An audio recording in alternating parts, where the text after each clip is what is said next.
ਸਤਿ ਸ੍ਰੀ ਅਕਾਲ ਜੀ।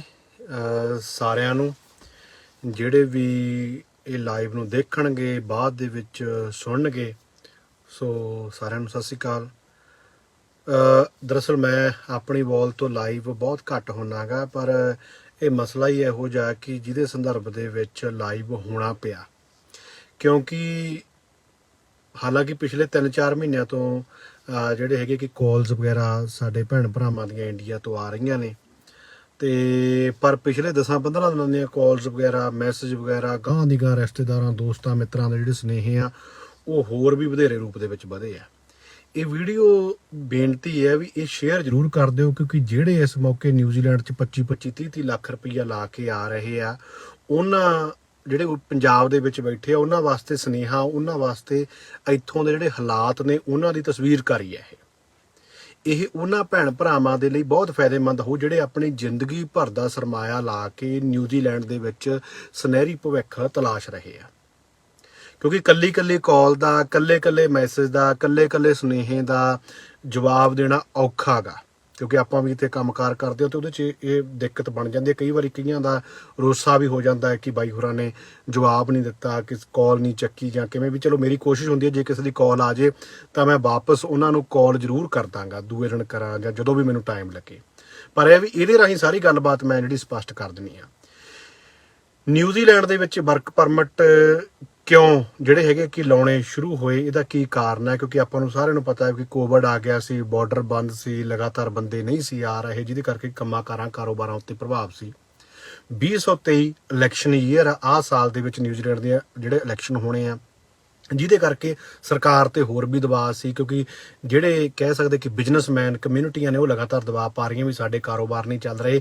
ਇਹ ਲੇਬਰ ਤੇ ਪਹਿਲਾਂ ਵੀ ਲੇਬਰ ਪਾਰਟੀ ਸਰਕਾਰ ਆ ਉਹ ਤੇ ਇਹੋ ਜਿਹੇ ਲੱਗਦੇ ਰਹਿੰਦੇ ਵੀ ਇਹ ਪ੍ਰੋ ਜਿਹੜੇ ਹੈਗੇ ਆ ਕਿ ਬਿਜ਼ਨਸਮੈਨ ਕਮਿਊਨਿਟੀ ਨਹੀਂ ਹੈਗੀ, ਜਿਹਦੇ ਚੱਲਦੇ ਆ ਕਿ ਉਹਨਾਂ ਨੇ ਇਹ ਜਿਹੜਾ ਹੈਗਾ ਕਿ ਵਰਕ ਪਰਮਿਟ ਐਕਰੀਡੇਟਡ EMPLOYER ਜਿਹੜਾ ਵਰਕ ਵੀਜ਼ਾ ਇਹ ਸ਼ੁਰੂ ਕੀਤਾ, ਕਿ ਜਿਹਦੇ ਤਹਿਤ ਕਿ ਤੁਸੀਂ ਆਪਣਾ ਜਿਸ ਵੀ ਕੰਮ ਦੇ ਵਿੱਚ ਤੁਹਾਨੂੰ ਬੰਦਿਆਂ ਦੀ ਜ਼ਰੂਰਤ ਆ ਗਈ ਤਾਂ ਤੁਸੀਂ ਆਪਣੀ ਕੰਪਨੀ ਐਕਰੀਡਿਟ ਕਰਾਓ ਇਮੀਗ੍ਰੇਸ਼ਨ ਤੋਂ, ਤੁਸੀਂ ਆਪਣੇ ਹਿਸਾਬ ਨਾਲ ਬੰਦੇ ਸੱਦ ਲਓ ਜਿੰਨੇ ਕੁ ਵੀ ਤੁਸੀਂ ਬੰਦੇ ਦੀ ਤੁਹਾਨੂੰ ਲੋੜ ਆ।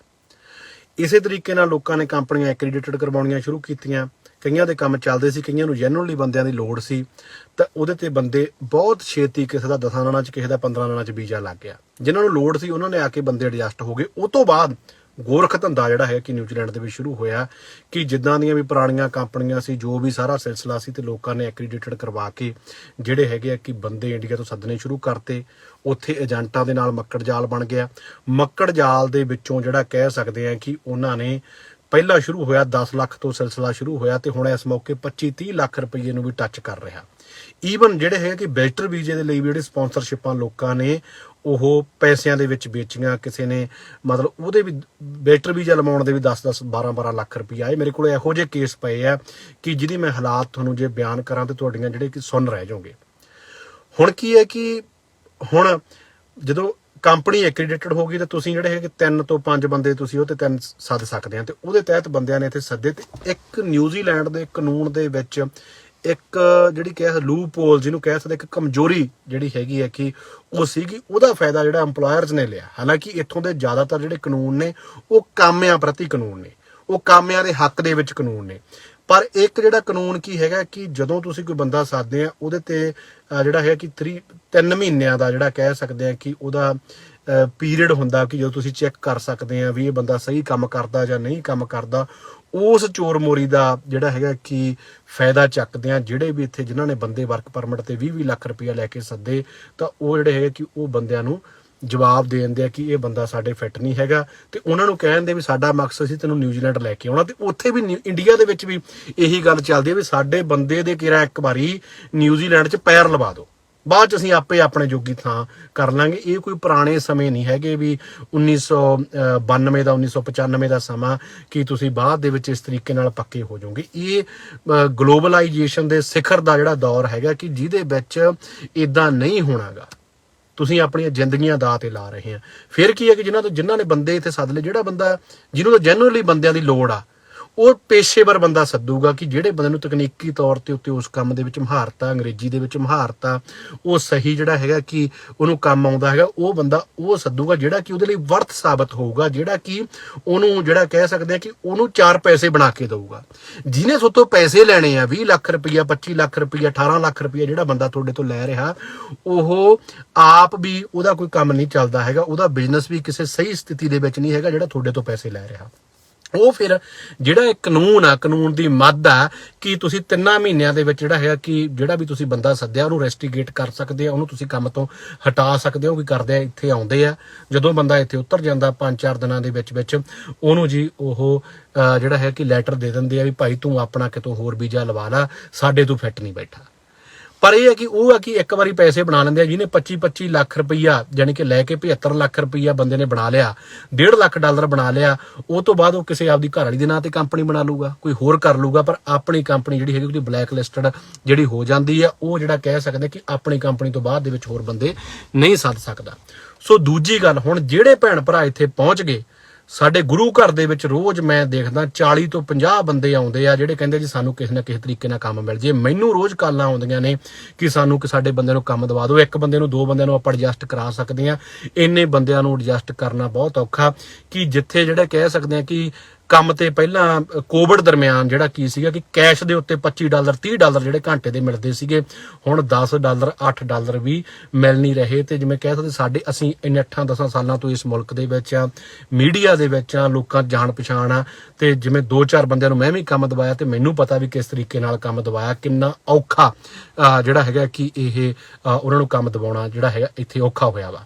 ਸੋ ਕਹਿਣ ਦਾ ਇਹ ਭਾਵ ਆ ਕਿ ਤੁਸੀਂ 2 ਨੰਬਰ ਦੇ ਵਿੱਚ ਨਿਊਜ਼ੀਲੈਂਡ ਦੇ ਵਿੱਚ, ਇਹ ਕੈਨੇਡਾ ਨਹੀਂ ਹੈਗਾ, ਇਹ ਅਮਰੀਕਾ ਨਹੀਂ ਹੈਗਾ ਵੀ ਤੁਸੀਂ ਇੱਥੇ ਅਸਾਈਲਮ ਲੈ ਲਓਗੇ ਕਿ ਤੁਸੀਂ ਇੱਥੇ ਕੰਮ ਕਰ ਸਕਦੇ ਆ। ਇੱਥੇ ਅਸਾਈਲਮ ਸੂਲਮ ਵਾਲਾ ਕੋਈ ਪੈਟਰਨ ਨਹੀਂ।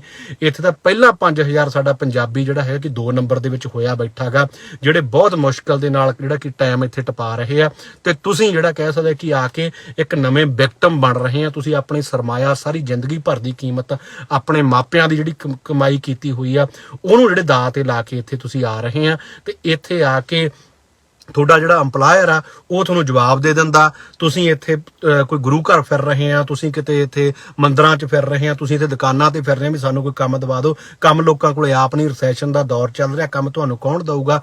ਜਿਹੜਾ ਕੋਈ ਤੁਹਾਨੂੰ ਕੰਮ ਦਿੰਦਾ ਹੈਗਾ ਉਹ ਤੁਹਾਡਾ ਸ਼ੋਸ਼ਣ ਕਰਦਾ। $5-7 ਤੁਹਾਨੂੰ ਘੰਟੇ ਦੇ ਕੈਸ਼, $10 ਦੇ, ਕਿਉਂਕਿ ਉਹ ਵੀ ਕੀ ਕਰਨ, ਉਹਨਾਂ ਨੇ ਵੀ ਕਿਸੇ ਤਰੀਕੇ ਨਾਲ ਜਿਹੜਾ ਐਡਜਸਟ ਕਰਨਾ ਹੈਗਾ, ਤੇ ਉੱਥੇ ਤੁਹਾਨੂੰ ਜਿਹੜਾ ਕਿ ਉਸ ਤਰੀਕੇ ਦਾ ਕੰਮ ਮਿਲਦਾ ਹੈਗਾ। ਤੇ ਮਤਲਬ ਇਹ ਹੈ ਕਿ ਜਿਹੜੇ ਬੰਦੇ ਜਿਹੜੇ ਕਹਿ ਸਕਦੇ ਆ ਕਿ ਤੇ ਇੱਕ ਹੋਰ ਆ, ਮੈਨੂੰ ਕੱਲ ਮੇਰੇ ਕੋਲ ਇੱਕ ਕੇਸ ਆਇਆ, ਕੱਲ ਵਾਲੇ ਕੇਸ ਦੀ ਮੈਂ ਤੁਹਾਨੂੰ ਗੱਲ ਦੱਸਦਾ। ਮੈਨੂੰ ਫੋਨ ਆਇਆ, ਕਹਿੰਦੇ ਜੀ ਬੰਦਾ ਜਿਹੜਾ ਹੈਗਾ ਕਿ ਉਹਨੂੰ ਵਾਲ ਕੱਟਣ ਦਾ ਕੰਮ ਕਰਦਾ, ਉਹਨੂੰ 25 ਲੱਖ ਰੁਪਈਆ ਕੋਈ ਬੰਦਾ ਮੰਗਦਾ ਹੈਗਾ। 25 ਲੱਖ ਰੁਪਈਆ ਦੇ ਕੇ ਕਹਿੰਦੇ ਤੇਰਾ ਵਰਕ ਪਰਮਿਟ ਲਵਾ ਦਾਂਗੇ, ਤੈਨੂੰ ਮਹੀਨੇ ਦਾ $1 ਲੱਖ ਦੇਵਾਂਗੇ। $1 ਲੱਖ ਮਤਲਬ ਕਿ $2000। $2000 ਨੂੰ ਤੁਹਾਨੂੰ ਖਰਚੇ ਦੱਸਦਾ ਵੀ ਜੇ ਤੁਸੀਂ ਇੱਥੇ ਕਿਸੇ ਨਾਲ ਰੈਂਟ ਤੇ ਰਹਿੰਦੇ ਆ, $250 ਦਾ ਤੁਹਾਨੂੰ ਕਮਰਾ ਵੀਕ ਦਾ ਕਿਰਾਏ ਤੇ ਮਿਲਦਾ, $1000 ਤੁਹਾਡਾ ਰੈਂਟ ਦਾ ਹੋ ਗਿਆ। $600 ਤੋਂ $700 ਤੁਹਾਡਾ ਰੋਟੀ ਪਾਣੀ ਦਾ ਜਿਹੜਾ ਖਰਚਾ ਹੋਗਾ। $1700 ਤਾਂ ਕੱਲੇ ਬੰਦੇ ਦਾ ਜਿਹੜਾ ਕਹਿ ਸਕਦੇ ਆ ਕਿ ਇੱਥੇ ਮਹੀਨੇ ਦਾ ਖਰਚਾ ਹੈਗਾ। $1700 ਮਤਲਬ ਕਿ 85000 ਰੁਪਈਆ, ਜਿਹੜਾ ਇੰਡੀਆ ਦੇ ਹਿਸਾਬ ਨਾਲ ਜੇ ਆਪਾਂ ਗੱਲ ਕਰਨਾ ਹੋਵੇ, 85000 ਰੁਪਈਆ, 15000 ਰੁਪਈਆ ਤੁਹਾਨੂੰ ਮਹੀਨੇ ਦਾ ਜਿਹੜਾ ਵੀਕ ਦਾ ਬਚਿਆ, ਤੇ ਮਹੀਨੇ ਦਾ ਬਚਿਆ 15000। ਤੁਸੀਂ ਜੇ ਮਹੀਨੇ ਦਾ ਤੁਹਾਨੂੰ ਬਚ ਕੇ ਤੇ ਸਾਲ ਦਾ ਜਿਹੜਾ ਤੁਹਾਨੂੰ ਕਹਿੰਦੇ 1,80,000 ਬਚਿਆ, ਤੇ ਤੁਸੀਂ ਪੈਸੇ ਕਿੰਨੇ ਖਰਚ ਕੇ ਆਏ ਆ? ਤੁਸੀਂ 20 ਲੱਖ ਰੁਪਈਆ ਲਾ ਕੇ ਆਏ ਆ, ਤੁਸੀਂ 25 ਲੱਖ ਰੁਪਈਆ ਲਾ ਕੇ ਆਏ ਆ। ਸੋ ਮੇਰੀ ਇਹ ਬੇਨਤੀ ਆ, ਇਹ ਮੇਰਾ ਵੀਰ ਕੋਈ ਵੀ ਇਦਾਂ 20 ਲੱਖ ਜਿਹੜਾ 25 ਲੱਖ ਰੁਪਈਆ ਤੁਹਾਤੋਂ ਮੰਗਦਾ ਗਾ, ਉਹ ਇਸ ਚੱਕਰ ਦੇ ਵਿੱਚ ਨਾ ਪਾਓ। ਇਹ ਜਿਹੜੀ ਹੈਗੀ ਕਿ ਤੁਸੀਂ ਆਪਣੇ ਪੈਰਾਂ ਤੇ ਕਹਾੜਾ ਮਾਰ ਰਹੇ ਆ, ਤੁਸੀਂ ਆਪਣੇ ਮਾਪਿਆਂ ਦੀ ਸਾਰੀ ਜ਼ਿੰਦਗੀ ਦੀ ਕੀਤੀ ਹੋਈ ਕਮਾਈ, ਤੁਸੀਂ ਆਪਣੀ ਜਾਇਦਾਦਾਂ ਵੇਚ ਕੇ ਇੱਥੇ ਪੈਸਾ ਲਾ ਰਹੇ ਆ। ਉਹ ਪੈਸੇ ਦਾ ਕੋਈ ਫਾਇਦਾ ਨਹੀਂ। ਜੇ ਆਉਣਾ 1 ਨੰਬਰ ਦੇ ਵਿੱਚ ਆਓ, ਸਟੱਡੀ ਵੀਜ਼ਾ ਲੈ ਕੇ ਆਓ, ਆਇਲਟਸ ਕਰਕੇ ਆਓ, ਚੰਗੇ ਕੋਰਸ ਦੇ ਵਿੱਚ ਦਾਖਲਾ ਲਓ, ਉਹ ਤੋਂ ਬਾਅਦ ਜਿਹੜੇ ਕਿ ਤੁਹਾਨੂੰ PR ਵੀ ਮਿਲ ਸਕਦੀ ਹੈ, ਉਸ ਤਰੀਕੇ ਨਾਲ ਤੁਸੀਂ ਆ ਸਕਦੇ ਆ। ਪਰ ਜਿਹੜਾ ਆਗਾ ਦੂਜੀ ਗੱਲ ਇਹ ਆ ਕਿ ਜਿਨ੍ਹਾਂ ਦੇ ਮੰਨ ਲਓ ਵਰਕ ਪਰਮਿਟ ਲੱਗ ਗਏ, ਜੈਨੂਅਨ ਜੌਬ ਵੀ ਤੁਹਾਨੂੰ ਜੇ ਫਾਰ ਐਗਜ਼ਾਮਪਲ ਤੁਹਾਨੂੰ ਮਿਲ ਗਈ, ਤਾਂ ਤੁਹਾਡੀ PR ਇਸ ਕਰਕੇ ਨਹੀਂ ਹੋਣੀ ਕਿ ਨਿਊਜ਼ੀਲੈਂਡ ਦੇ ਵਿੱਚ ਸਿੱਧਾ ਹੀ ਫੰਡਾ ਹੈਗਾ ਕੁਝ ਕਿੱਤਿਆਂ ਨੂੰ ਛੱਡ ਕੇ ਜਿਹੜੇ ਗ੍ਰੀਨ ਲਿਸਟ ਆਕੂਪੇਸ਼ਨ ਨੇ, ਜਿਨ੍ਹਾਂ ਦੀ ਇਸ ਨਿਊਜ਼ੀਲੈਂਡ ਦੀ ਸਕਿਲਡ ਘਾਟ ਆ, ਉਹਦੇ ਲਈ ਤੁਹਾਡੇ ਕੋਲੇ ਆਲਰੇਡੀ ਤੁਸੀਂ ਕੋਈ ਡਿਪਲੋਮਾ ਡਿਗਰੀ ਹੋਲਡਰ ਹੋਣੇ ਚਾਹੀਦੇ, ਤੁਹਾਨੂੰ ਗ੍ਰੀਨ ਲਿਸਟ ਤੁਸੀਂ ਆਉਣਾ ਹੀ ਤਾਂਗੇ। ਤੁਹਾਡੇ ਕੋਲੇ ਕੋਈ ਐਕਸਟਰਾ ਆਰਡੀਨਰੀ ਐਕਸਪੀਰੀਅੰਸ ਚਾਹੀਦਾ, ਤੁਸੀਂ ਤਾਂ ਹੀ ਗ੍ਰੀਨ ਲਿਸਟ ਦੇ ਵਿੱਚ ਆਉਣੇ ਆ। ਤਾਂ ਜਿਹੜਾ ਕਹਿ ਸਕਦੇ ਆ ਕਿ ਜੇ ਦੂਜੇ ਵਰਕ ਪਰਮਿਟ ਲੱਗੇ, ਮੰਨ ਲਓ ਤੁਹਾਡਾ ਪੀਜ਼ਾ ਸ਼ਾਪ ਤੋਂ ਲੱਗ ਗਿਆ, ਤੁਹਾਡਾ ਕਿਸੇ ਫਾਰਮ ਤੋਂ ਲੱਗ ਗਿਆ, ਤੁਹਾਡਾ ਕਿਸੇ ਹੋਰ ਕਿਸੇ ਵੀ ਕਿਸਮ ਦੀ ਜਿਹੜੇ ਜਗ੍ਹਾ ਤੋਂ ਤੁਹਾਡਾ ਜਿਹੜਾ ਹੈਗਾ ਕਿ ਜਿਹੜਾ ਵੀਜ਼ਾ ਲੱਗ ਗਿਆ, ਤਾਂ ਜਿਹੜਾ ਕਹਿ ਸਕਦੇ ਕਿ ਉਸ ਹਾਲਾਤ ਦੇ ਵਿੱਚ ਵੀਜ਼ਾ ਲੱਗਣ ਦੀ ਬਣਾ ਦੇ ਉੱਤੇ ਜਿਹੜਾ ਕਹਿ ਸਕਦੇ ਆ ਕਿ ਤੁਸੀਂ PR ਤਦ ਹੀ ਹੋ ਸਕਦੇ ਆ ਕਿ ਜਦੋਂ ਤੁਸੀਂ 6.5 ਬੈਂਡ ਆਈਲੈਟਸ ਦੇ ਵਿੱਚ ਲਵੋਗੇ। ਸੋ ਜੇ ਤਾਂ ਤੁਹਾਨੂੰ ਹੁਣ ਮੇਰੀ ਲਾਸਟ ਦੇ ਵਿੱਚ ਗੱਲਬਾਤ ਸਮਾਪਤ ਕਰਨ ਤੋਂ ਪਹਿਲਾਂ ਮੇਰੀ ਬੇਨਤੀ ਹੈ ਵੀ ਸ਼ੇਅਰ ਜ਼ਰੂਰ ਕਰ ਦਿਓ। ਬੇਨਤੀ ਜਿਹੜੇ ਸਾਡੇ ਮੀਡੀਆ ਵਾਲੇ ਭਰਾ ਉਹ ਵੀ ਤੁਸੀਂ ਆਪਣੇ ਪੇਜ ਤੇ ਜ਼ਰੂਰ ਸ਼ੇਅਰ ਕਰ ਦਿਓ ਕਿ ਇਸ ਮੌਕੇ ਘਰ ਇੱਥੇ ਨਹੀਂ ਕਿਰਾਏ ਤੇ ਮਿਲ ਰਿਹਾ, ਬੰਦਾ ਕੋਈ ਨਾਲ ਨਹੀਂ ਰੱਖ ਰਿਹਾ, ਕੰਮ ਤੁਹਾਨੂੰ ਕੋਈ ਮਿਲ ਨਹੀਂ ਰਿਹਾ, 20 ਲੱਖ ਰੁਪਇਆ ਲਾ ਕੇ ਆ ਗਏ, ਬੈਟਰ ਵੀਜ਼ ਦਾ 10 ਲੱਖ ਰੁਪਇਆ ਲਾ ਕੇ ਆ ਗਏ, ਅੱਗੇ ਹਾਲਾਤ ਮਾੜੇ ਨੇ ਤੇ ਇਹ ਹਾਲਾਤ ਮਾੜਿਆਂ ਦੇ ਵਿੱਚ ਤੁਸੀਂ ਜਾਣੀ ਕਿ ਕਹਿ ਸਕਦੇ ਆ ਕਿ ਟੋਏ ਦੇ ਵਿੱਚ ਨਾ ਡਿੱਗੋ। ਇਹ ਮੇਰੀ ਤੁਹਾਨੂੰ ਸਾਰਿਆਂ ਨੂੰ ਬੇਨਤੀ ਹੈਗੀ ਆ। ਲਾਸਟ ਦੇ ਵਿੱਚ ਮੈਂ ਇਹੀ ਬੇਨਤੀ ਕਰੂੰਗਾ, ਜੇਕਰ ਤਾਂ ਤੁਹਾਨੂੰ ਕੋਈ ਫ੍ਰੀ ਦੇ ਵਿੱਚ ਕੋਈ ਬੰਦਾ ਇੱਥੇ ਜੌਬ ਆਫਰ ਕਰਦਾ 1-2 ਲੱਖ ਰੁਪਏ ਦੇ ਵਿੱਚ ਤੁਹਾਡਾ ਵਰਕ ਪਰਮਿਟ ਲੱਗਦਾ, ਉਹ ਤਾਂ ਨਹੀਂ ਹੈਗਾ ਮਾੜਾ। ਮੈਂ ਤੁਹਾਨੂੰ ਐਵੇਂ ਕਹਿਦਾ ਕਿ ਤੁਸੀਂ ਆ ਗਏ ਚਲੋ ਕੋਈ ਨਹੀਂ ਆਪਣੇ 4 ਪੈਸੇ ਬਣਾ ਕੇ ਜਾਓਗੇ। ਜੇ ਤੁਸੀਂ 20 ਲੱਖ ਰੁਪਈਆ ਦੇ ਕੇ 25 ਲੱਖ ਰੁਪਈਆ ਦੇ ਕੇ ਜਾਂ 15 ਲੱਖ ਰੁਪਈਆ ਵੀ ਦੇ ਕੇ ਆ ਰਹੇ ਆ, ਉਹ ਤੁਸੀਂ ਆਪਣੇ ਪੈਰਾਂ ਤੇ ਕਹਾੜਾ ਮਾਰ ਰਹੇ ਆ ਤੇ ਉਹ ਤੁਸੀਂ 2 ਸਾਲਾਂ ਜਾਂ 3 ਸਾਲਾਂ ਜਾਂ 4 ਸਾਲਾਂ 'ਚ ਵੀ ਪੈਸੇ ਵਾਪਸ ਇਕੱਠੇ ਨਹੀਂ ਆਪਣੇ ਲਾਏ ਕਰ ਸਕਦੇ। ਹੁਣ ਕਈ ਬੰਦੇ ਇਹ ਕਹਿਣਗੇ ਵੀ ਬਾਈ ਤੂੰ ਤਾਂ ਨਿਊਜ਼ੀਲੈਂਡ ਦੇ ਵਿੱਚ ਬੈਠਾਂਗਾ ਤੇ ਤੂੰ ਤੂੰ ਵਾਪਸ ਆ ਜਾ। ਹੁਣ ਜਿਹੜਾ ਕਹਿੰਦੇ ਇਹ ਉਹ ਲੱਡੂ ਆ ਜਿਵੇਂ ਸ਼ਾਦੀ ਵਾਲਾ, ਜਿਹੜਾ ਖਾਊਗਾ ਉਹ ਵੀ ਪਛਤਾਊ, ਜਿਹੜਾ ਨਾ ਖਾਊ ਉਹ ਵੀ ਪਛਤਾਊਗਾ। ਜੇ 15 ਲੱਖ ਰੁਪਏ ਤੁਹਾਡੇ ਕੋਲ ਪਿਆ, ਤੁਸੀਂ ਇੱਥੇ ਕੋਈ ਕੰਮ ਧੰਦਾ ਕਰ ਲਓ ਜਾਂ ਆਈਲੈਟਸ PT ਕਰਕੇ ਆਓ, ਕੋਈ ਡਿਪਲੋਮਾ ਡਿਗਰੀ ਇੱਥੇ ਕਰੋ, ਕੋਈ ਹੱਥ ਦੀ ਸਕਿੱਲ ਲਾਓ, ਕੋਈ ਪਲੰਬਰ, ਕੋਈ ਵੈਲਡਰ, ਕੋਈ ਇਲੈਕਟ੍ਰੀਸ਼ੀਅਨ, ਕੋਈ ਕੰਮ ਸਿੱਖੋ। ਉਹ ਤੋਂ ਬਾਅਦ ਜਿਹੜਾ ਕਹਿ ਸਕਦੇ ਕਿ ਆਈਲੈਟਸ ਕਰੋ, ਫਿਰ ਤੁਸੀਂ ਆਓ। ਫਿਰ ਇਹ ਮੁਲਕ ਠੀਕ ਵੀ ਆ ਤੁਹਾਡੇ ਲਈ, ਫਿਰ ਤੁਹਾਡੇ ਲਈ ਇਹ ਠੀਕ ਤੁਹਾਡੇ ਕਮਾਈ ਦਾ ਸਾਧਨ ਵੀ ਹੋ ਸਕਦੇ ਆ। ਪਰ ਜੇ ਤੁਹਾਡੇ ਹੱਥਾਂ ਦੇ ਵਿੱਚ ਕੋਈ ਸਕਿੱਲ ਨਹੀਂ ਹੈਗੀ, ਤੁਸੀਂ ਸਿੱਧਾ ਹੀ ਚੁੱਪ ਕਰਕੇ ਅੱਖਾਂ ਮੀਚ ਕੇ 15 ਲੱਖ 20 ਲੱਖ 25 ਲੱਖ ਰੁਪਇਆ ਦੇਤਾ, ਤਾਂ ਤੁਸੀਂ ਜਿਹੜਾ ਕਹਿ ਸਕਦੇ ਆ ਕਿ ਵੀਜ਼ਾ ਲਵਾ ਕੇ ਇੱਥੇ ਆ ਗਏ ਤਾਂ ਜਿਹੜਾ ਤੁਹਾਡਾ ਭਵਿੱਖ ਸੁਰੱਖਿਅਤ ਨਹੀਂ ਹੈਗਾ। ਸੋ ਇਹ ਬੇਨਤੀ ਆ ਵੀ ਇਹਨੂੰ ਸ਼ੇਅਰ ਜ਼ਰੂਰ ਕਰ ਦਿਓ। ਨਿਊਜ਼ੀਲੈਂਡ 'ਚ ਹਾਲਾਤ ਬਹੁਤੇ ਵਧੀਆ ਨਹੀਂ ਹੈਗੇ, ਹਾਲਾਤ ਇੱਥੇ ਚੰਗੇ ਨਹੀਂ ਹੈਗੇ। ਜਿਹੜੇ ਕਹਿ ਸਕਦੇ ਆ ਕਿ ਇਦਾਂ ਵੀਜ਼ਾ ਲੈ ਕੇ ਆ ਰਹੇ ਆ, ਉਹ ਇਸ ਮੌਕੇ ਉਹਨਾਂ ਨੂੰ ਘਰ ਅਕਮੋਡੇਸ਼ਨ ਵੀ ਨਹੀਂ ਮਿਲ ਰਹੀਗੀ। ਸੋ ਤੁਸੀਂ ਦੇਖੋ ਕੰਮ ਵੀ ਨਹੀਂ ਮਿਲ ਰਿਹਾ, ਉਹਨਾਂ ਦੇ ਹਾਲਾਤ ਬਹੁਤ ਮਾੜੇ ਨੇ। ਤੇ ਹਾਂ, ਜੇ ਫ੍ਰੀ ਦੇ ਵਿੱਚ ਮੈਂ ਇੱਕ ਵਾਰੀ ਫੇਰ ਕਹਿਣਾ, ਜੇਕਰ ਤੁਹਾਡਾ ਕੋਈ ਆਪਣਾ ਭੈਣ ਭਰਾ ਕਿਸ ਦਾ ਕੰਮਕਾਰ ਆ, ਉਹ ਤੁਹਾਨੂੰ ਵਰਕ ਪਰਮਿਟ ਲਵਾਉਂਦਾ ਤਾਂ ਜੀ ਸਦਕੇ ਆਓ। ਤੁਹਾਡਾ ਆਪਣਾ ਬੰਦਾ ਬੈਠਾਗਾ, ਤੁਹਾਨੂੰ ਕੋਈ ਐਟਲੀਸਟ ਰੋਟੀ ਤਾਂ ਹੈਗੀ ਆ। ਪਰ ਜੇ ਤੁਸੀਂ 20 ਲੱਖ 25 ਲੱਖ 30 ਲੱਖ ਰੁਪਇਆ ਲਾ ਕੇ ਆ ਰਹੇ ਆ ਤਾਂ ਫਿਰ ਬਿਲਕੁਲ ਵੀ ਨਿਊਜ਼ੀਲੈਂਡ ਦੇ ਵਿੱਚ ਨਾ ਆਓ। ਉਹ ਵਰਕ ਪਰਮਿਟ ਤੁਹਾਡੇ ਲਈ, ਤੁਹਾਡੇ ਸਾਰੇ ਪਰਿਵਾਰ ਦੇ ਲਈ, ਤੁਹਾਡਾ ਸਾਰੀ ਕੀਤੀ ਕਮਾਈ ਜਿਹੜੀ ਖੂਹ ਦੇ ਵਿੱਚ ਜਾਊਗੀ ਤੇ ਇੱਥੇ ਆ ਕੇ ਵੀ ਤੁਹਾਡਾ ਕੁਝ ਨਹੀਂ ਬਣਨਾਗਾ। ਸੋ ਇਹਨਾਂ ਸ਼ਬਦਾਂ ਨਾਲ ਦਿਓ ਇਜਾਜ਼ਤ, ਮਿਹਰਬਾਨੀ, ਸ਼ੁਕਰੀਆ, ਸਤਿ ਸ੍ਰੀ ਅਕਾਲ ਜੀ। ਸੋ ਇੱਕ ਵਾਰੀ ਫੇਰ ਕਈ ਵਾਰੀ ਭੈਣ ਭਰਾਵਾਂ ਦੇ ਫੋਨ ਆਉਂਦੇ ਆ, ਫੋਨ ਨਹੀਂ ਚੱਕੇ ਜਾਂਦੇਗੇ। ਮੇਰੀ ਕੋਸ਼ਿਸ਼ ਹੁੰਦੀ ਹੈ ਮੈਂ ਸਹੀ ਜਾਣਕਾਰੀ ਦੇਵਾਂ, ਜਿੰਨੀ ਵੀ ਮੈਂ ਜਾਣਕਾਰੀ ਦੇ ਸਕਦਾ। ਕਈ ਬੰਦਿਆਂ ਨੇ ਮੈਥੋਂ ਪੁੱਛਿਆ ਵੀ, ਪਹਿਲਾਂ ਉਹਨਾਂ ਨੂੰ ਮੈਂ ਸਹੀ ਜਾਣਕਾਰੀ ਵੀ ਦਿੱਤੀ ਵੀ ਤੁਸੀਂ ਨਾ ਆਇਓ, ਫਿਰ ਉਹ ਇੱਥੇ ਪਹੁੰਚ ਗਏ। ਇੱਥੇ ਆ ਕੇ ਪਹੁੰਚ ਗਏ, ਫਿਰ ਉਹਨਾਂ ਨੇ ਆ ਕੇ ਮੈਨੂੰ ਕਾਲ ਕੀਤੀ ਵੀ ਇਦਾਂ ਕਰਕੇ ਬਾਈ ਜੀ ਕੰਮ ਦਬਾਓ। ਮੈਂ ਕਿਹਾ ਵੀ ਮੈਂ ਤੁਹਾਨੂੰ ਪਹਿਲਾਂ ਕਿਹਾ ਸੀਗਾ ਵੀ ਤੁਸੀਂ ਨਾ ਲਾ ਕੇ ਆਓ। ਇੱਕ ਬੰਦੇ ਦੀ ਤੁਹਾਨੂੰ ਮੈਂ ਹੋਰ ਦੀ ਦਿੰਦਾ ਲਾਸਟ ਦੇ ਵਿੱਚ ਜਾਣਕਾਰੀ। ਇੱਕ ਮੈਂਬਰ ਪਾਰਲੀਮੈਂਟ ਦੇ PA ਤੁਹਾਨੂੰ ਦੱਸਦਾ, ਉਹ ਇੱਥੇ ਜਿਹੜੇ ਹੈਗੇ ਆ ਕਿ ਬੈਟਰ ਵੀਜ਼ਾ 12 ਲੱਖ ਰੁਪਏ ਦੇ ਵਿੱਚ ਬੈਟਰ ਵੀਜ਼ਾ ਲਵਾ ਕੇ ਆਏ। ਕਿਸੇ ਏਜੰਟ ਨੇ ਉਹਨਾਂ ਨੂੰ ਕੀ ਕਿਹਾ ਕਿ ਤੁਹਾਨੂੰ ਉੱਥੇ ਜਾਣ ਸਾਰ ਤੁਸੀਂ ਵਰਕ ਵੀਜ਼ੇ 'ਚ ਕਨਵਰਟ ਕਰਾ ਲਓਗੇ। ਜਿਹੜੇ ਵਰਕ ਵੀਜ਼ਾ ਲਵਾ ਕੇ ਆਉਂਦੇ ਆ ਉਹਨਾਂ ਨੂੰ ਕਹਿੰਦੇ ਜੀ ਤੁਹਾਡਾ ਜਾ ਕੇ ਉੱਥੇ PR ਹੋ ਜਾਊਗੀ। ਨਾ ਬੈਟਰ ਵੀਜ਼ੇ ਵਾਲਿਆਂ ਦਾ ਵਰਕ ਵੀਜ਼ਾ ਲੱਗਦਾ ਜੀ, ਨਾ ਵਰਕ ਵੀਜ਼ੇ ਵਾਲਿਆਂ ਦੀ ਜਿਹੜੀ ਹੈਗੀ ਕਿ PR ਹੁੰਦੀ ਹੈ। ਇਹ ਗੱਲ ਤੁਸੀਂ ਸਾਫ਼ ਸਪਸ਼ਟ ਕਰੋ। ਨਿਊਜ਼ੀਲੈਂਡ ਇਮੀਗ੍ਰੇਸ਼ਨ ਦੀ ਜਿਹੜੀ ਵੈਬਸਾਈਟ ਹੈ, NZ ਇਮੀਗ੍ਰੇਸ਼ਨ ਦੀ ਵੈਬਸਾਈਟ ਤੇ ਜਾ ਕੇ ਸਾਰੀਆਂ ਜਾਣਕਾਰੀਆਂ ਪਈਆਂ ਨੇ। ਕਿਹੜੇ ਵਰਕ ਵੀਜ਼ੇ ਤੇ ਜੇ ਤੁਸੀਂ ਆਉਨੇ ਆ ਤਾਂ ਤੁਹਾਨੂੰ ਕਿੱਦਾਂ ਦਾ ਤਜਰਬਾ ਚਾਹੀਦਾ, ਕਿਹੜੇ ਆਈਲੈਟਸ ਦੇ ਵਿੱਚੋਂ ਸਕੋਰ ਚਾਹੀਦੇ ਆ, ਫਿਰ ਕਿਤੇ ਜਾ ਕੇ ਜਿਹੜੀ ਹੈਗੀ ਹੈ ਕਿ ਤੁਹਾਨੂੰ ਅੱਗੇ ਤੁਸੀਂ PR ਲਈ ਐਲੀਜੀਬਲ ਹੁੰਦੇ ਆ। ਤੁਸੀਂ ਇੰਨਾ ਤਾਂ ਪੜ੍ਹ ਲਓ, ਵੈਬਸਾਈਟ ਤੇ ਜਾ ਕੇ ਤੁਸੀਂ ਜਾਣਕਾਰੀ ਤਾਂ ਲੈ ਲਓ। ਤੁਸੀਂ ਉਹ ਜਾਣਕਾਰੀ ਵੀ ਕੋਈ ਨਹੀਂ ਲੈਂਦੇ ਹੈਗੇ। ਤੁਸੀਂ ਅੱਖਾਂ ਮੀਚ ਕੇ ਏਜੰਟਾਂ ਦੇ ਭਰੋਸੇ, ਜਿਹੜੇ ਕਿ ਤੁਹਾਨੂੰ ਜਿਹੜੇ ਕਹਿ ਸਕਦੇ ਆ ਕਿ ਠੱਗੀ ਠੋਰੀ ਮਾਰ ਰਹੇ ਆ, ਤੁਸੀਂ ਉਹਨਾਂ ਦੇ ਜਿਹੜੇ ਹੈਗੇ ਆ ਕਿ ਹੱਥਾਂ ਦੇ ਵਿੱਚ ਚੜ੍ਹ ਕੇ ਤੁਸੀਂ ਆਪਣਾ ਤੇ ਆਪਣੇ ਪਰਿਵਾਰ ਦਾ ਜਿਹੜਾ ਕਿ ਭਵਿੱਖ ਆ ਉਹ ਹਨੇਰੇ ਦੇ ਵਿੱਚ ਕਰ ਰਹੇ ਹੋ। ਸੋ ਇਹ ਬੇਨਤੀ ਨੂੰ ਪ੍ਰਵਾਨ ਕਰਿਓ ਜੀ, ਇਹ ਬੇਨਤੀ ਨੂੰ ਮੰਨਿਓ, ਇਹ ਬੇਨਤੀ ਨੂੰ ਹੋਰ ਸ਼ੇਅਰ ਕਰਿਓ ਤਾਂ ਕਿ ਕਿਸੇ ਸਾਡੇ ਭੈਣ ਭਰਾ ਦਾ ਜੀਵਨ ਜਿਹੜਾ ਹੈਗਾ ਕਿ ਉਹ ਹਨੇਰੇ ਦੇ ਵਿੱਚ ਨਾ ਚਲਿਆ ਜਾਵੇ। ਉਹ ਉਹਨਾਂ ਦੇ ਮਾਪਿਆਂ ਦੀ ਕੀਤੀ ਹੋਈ ਸਾਰੀ ਜ਼ਿੰਦਗੀ ਦੀ ਕਮਾਈ ਕਿਤੇ ਘੱਟੇ ਨਾ ਰੁਲ ਜਾਵੇ, ਕਿਸੇ ਉਹ ਇਹੋ ਜਿਹੇ ਬੰਦੇ ਦੇ ਧੱਕੇ ਨਾ ਚੜ੍ਹ ਜਾਣ ਜਿਹੜਾ ਕਿ ਉਹ ਸਾਰਾ ਕੁਝ ਉਹਨਾਂ ਦਾ ਖੂਨ ਲਹੂ ਪੀ ਜਾਵੇ। ਦੂਜੀ ਗੱਲ ਇਹ ਆ ਕਿ ਜਦੋਂ ਵਰਕ ਵੀਜ਼ਾ ਲੱਗ ਜਾਂਦਾ, ਇੱਕ ਸੱਚ ਹੋਰ ਹਾਲਾਤ ਨੇ ਤੁਹਾਨੂੰ ਦੱਸਾਂ ਕੀ ਹੋਇਆ ਕਿ ਵਰਕ ਵੀਜ਼ਾ ਤੁਸੀਂ ਲਵਾ ਲਿਆ, ਤੁਹਾਨੂੰ ਪਤਾ ਨਹੀਂ, ਤੁਸੀਂ ਕਿਸੇ ਨੂੰ 25 ਲੱਖ ਰੁਪਏ ਦਿੱਤਾ, ਉਹਨੇ ਕਿਸੇ ਇਹੋ ਜਿਹੀ ਥਾਂ ਇਹੋ ਜਿਹੇ ਕੰਮ ਤੇ ਤੁਹਾਡਾ ਲਵਾਤਾ। ਇੱਥੇ ਜਦੋਂ 에ਅਰਪੋਰਟ ਦੇ ਉੱਤੇ ਤੁਸੀਂ ਆਏ, ਤੁਹਾਨੂੰ ਪਤਾ ਹੀ ਨਹੀਂਗਾ ਵੀ ਮੇਰਾ ਵਰਕ ਪਰਮਿਟ ਕਾਹ ਤੇ ਲੱਗਿਆ ਹੋਇਆ, ਮੈਂ ਕੀ ਕੰਮ ਕਰਨਾਗਾ। ਇੱਥੋਂ ਬੰਦੇ ਦਰਜਨਾਂ ਦੀ ਤਾਦਾਦ ਦੇ ਵਿੱਚ ਵਾਪਸ ਇੱਥੋਂ ਇਮੀਗ੍ਰੇਸ਼ਨ ਨੇ ਵਾਪਸ ਮੋੜਿਆ ਤੇ ਉੱਥੇ ਜਾ ਕੇ ਫਿਰ ਉਹ ਕਿਹੜੇ ਮੂੰਹ ਨਾਲ ਜਿਹੜੇ ਕਿ ਗੱਲਬਾਤ ਕਰਨਗੇ।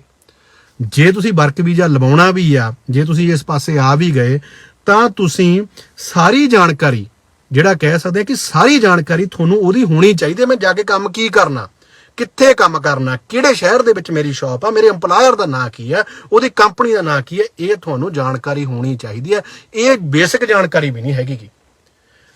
ਗੁਰੂ ਘਰ ਦੇ ਵਿੱਚ ਆ ਕੇ ਕਈ ਬੰਦੇ ਇਹੋ ਜਿਹੇ ਆਏ, 에ਅਰਪੋਰਟ ਤੋਂ ਕੋਈ ਲੈਣ ਵੀ ਨਹੀਂ ਆਇਆ। 에ਅਰਪੋਰਟ ਤੋਂ ਜਦੋਂ ਕੋਈ ਲੈਣ ਨਹੀਂ ਆਇਆ ਤਾਂ ਲੋਕ ਉੱਥੇ ਟੈਕਸੀ ਵਾਲੇ, ਸਾਡੇ ਮੋਸਟਲੀ ਪੰਜਾਬੀ ਭਰਾ ਹੀ ਨੇ ਜਿਹੜੇ ਟੈਕਸੀ ਚਲਾਉਂਦੇ ਆ, ਮੈਂ ਵੀ ਚਲਾਉਂਦਾ ਰਿਹਾ ਪਹਿਲਾਂ, ਉਹ ਕੀ ਕਹਿ ਸਕਦੇ ਆ ਕਿ ਉਹ ਟੈਕਸੀ ਦੇ ਉੱਤੇ ਕਰਕੇ ਗੁਰਦੁਆਰਾ ਸਾਹਿਬ ਪਹੁੰਚ ਕੇ, ਮੈਂ ਸ਼ਾਬਾਸ਼ ਦਿੰਦਾ ਦਲਜੀਤ ਭਾਜੀ ਹੋਰਾਂ ਨੂੰ, ਜਿਹੜੇ ਹਰ ਰੋਜ਼ ਕਿੰਨੇ ਹੀ ਲੋਕਾਂ ਦੀ ਜਿਹੜੀ ਹੈਗੀ ਕਿ ਅਕਮੋਡੇਸ਼ਨ ਦਾ ਪ੍ਰਬੰਧ ਕਰ ਰਿਹਾ। ਮੈਨੂੰ ਪਤਾ ਵੀ ਉਹ ਬੰਦੇ ਦੇ ਉੱਤੇ ਕਿੰਨਾ ਬੋਝ ਆ, ਕੋਈ ਰੋਜ਼ ਉਹਨਾਂ ਕੋਲ 4 ਜਾਂ 5 ਬੰਦੇ ਆ ਕੇ ਇਹੋ ਜਿਹੇ ਉਹਨਾਂ ਦੇ ਦਫ਼ਤਰ ਦੇ ਮੂਹਰੇ ਆ ਕੇ ਬੈਠ ਜਾਂਦੇ ਵੀ ਸਾਡਾ ਕਰੋ, ਕਿਉਂਕਿ ਲੋਕ ਵੀ ਕਹਿੰਦੇ ਆ ਵੀ ਉੱਥੇ ਜਾ ਕੇ ਉਸ ਬੰਦੇ ਨੂੰ ਤੁਸੀਂ ਜਾ ਕੇ ਉਹਦੇ ਜਾਵੜੋ, ਕਿਉਂਕਿ ਉਹ ਬੰਦਾ ਸਵੇਰੇ 9 ਤੋਂ 5 ਵਜੇ ਤੱਕ ਤੁਹਾਨੂੰ ਮਿਲਣਾਗਾ, ਤੇ ਉਹਦੇ ਆ ਕੇ ਬਾਹਰ ਬੈਠ ਜਾਂਦੇ ਆ। ਮੈਨੂੰ ਪਤਾ ਵੀ ਕਿਹੜੇ ਤਰੀਕੇ ਨਾਲ, ਤੇ ਉਹਨਾਂ ਨੂੰ ਕਿਵੇਂ ਫੋਨ ਕਰਕੇ ਲੋਕਾਂ ਨੂੰ ਕਹਿਣਾ ਪੈਂਦਾ ਵੀ ਯਾਰ ਆਹ ਬੰਦੇ ਨੂੰ ਐਡਜਸਟ ਕਰੋ, ਨਾਲ ਰੱਖ ਲਓ। ਰਹਿਸ਼ ਦੀ ਵੀ ਇੰਨੀ ਦਿੱਕਤ ਆਈ ਹੋਈ ਆ।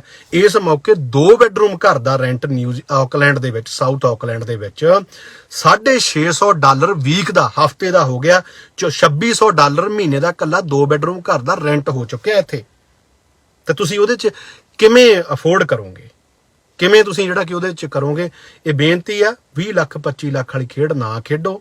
ਜੇ ਆਉਣਾ 1 ਨੰਬਰ ਦੇ ਵਿੱਚ ਆਓ, ਜਾਂ ਤੁਹਾਡੇ ਕੋਲ ਸਕਿੱਲ ਹੋਵੇ ਤਾਂ ਤੁਹਾਨੂੰ EMPLOYER ਜਿਹੜਾ ਹੈ ਕਿ ਤੁਹਾਨੂੰ ਆਪ ਸੱਦੇ, ਬਾਜਾਂ ਮਾਰੇ ਕਿ ਬਾਈ ਜੀ ਆਓ। ਇਹੋ ਜਿਹੇ ਬੰਦੇ ਵੀ ਆਏ ਆ ਜਿਹੜੇ ਮੈਂ ਜਾਣਦਾ ਸੀ, ਡੀਜ਼ਲ ਇੰਜਨ ਮਕੈਨਿਕ, ਇਹੋ ਜਿਹੇ ਬੰਦੇ ਆਏ ਆ ਜਿਨ੍ਹਾਂ ਨੂੰ ਪੈਸੇ ਦਿੱਤੇ, ਉਹਨਾਂ ਨੇ ਕਿਹਾ ਵੀ ਆਫਰ ਦਿੱਤੇ, ਅਕਮੋਡੇਸ਼ਨ ਦਾ ਪ੍ਰਬੰਧ ਕੀਤਾ ਵੀ ਸਾਨੂੰ ਲੋੜ ਆ ਗਈ। ਜਿਹੜਾ ਕਹਿ ਸਕਦੇ ਆ ਕਿ ਇਹ ਤੋਂ ਇਲਾਵਾ ਤੇਲ ਵਾਲੇ ਟੈਂਕਰਾਂ ਵਾਲੇ ਵੀ ਕੁਝ ਮੁੰਡੇ ਡਰਾਈਵਰ ਜਿਹੜੇ ਦੁਬਈ ਵਗੈਰਾ ਚਲਾਉਂਦੇ ਰਹੇ, ਉਹ ਵੀ ਬੰਦਿਆਂ ਨੇ ਜੈਨੂਨ ਸੱਦੇ ਆ ਕਿ ਬੰਦਿਆਂ ਦੀ ਲੋੜ ਸੀਗੀ। ਉਹ ਬੰਦਿਆਂ ਕੋਲ 10-10 15-15 ਸਾਲ ਦਾ ਤਜਰਬਾ ਸੀਗਾ। ਕੋਈ ਬੰਦਾ ਬਿਲਡਿੰਗ ਲਾਈਨ ਦੇ ਵਿੱਚ ਇਹੋ ਜਿਹਾ ਮਾਹਰ ਹੈਗਾ, ਉਹ ਬੰਦਿਆਂ ਨੂੰ ਲੋਕਾਂ ਨੇ ਪੈਸੇ ਦੇ ਕੇ ਆਪ ਸੱਦਿਆ ਹੈਗਾ, ਆਪ ਫ੍ਰੀ ਦੇ ਵਿੱਚ ਸੱਦੇ ਹੈਗੇ ਇੱਥੇ ਆ ਕੇ।